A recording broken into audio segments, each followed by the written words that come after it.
क्या मैं अकेला हूं जो चाहता है कि वो डॉल्फिन्स के साथ तैर सके? इन चंचल मखलूकात में जो कुछ नजर आता है इससे कहीं ज्यादा है। चलें गहराई में उतरते हैं।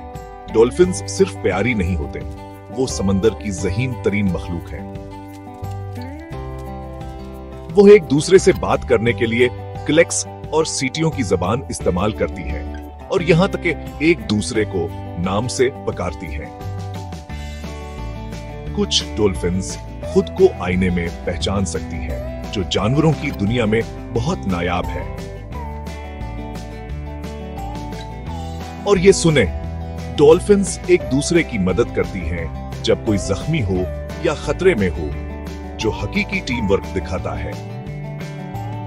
वो छलांग लगाना, खेलना और कभी कभी कश्तियों के साथ लहरों पर सर्फिंग करना पसंद करती है।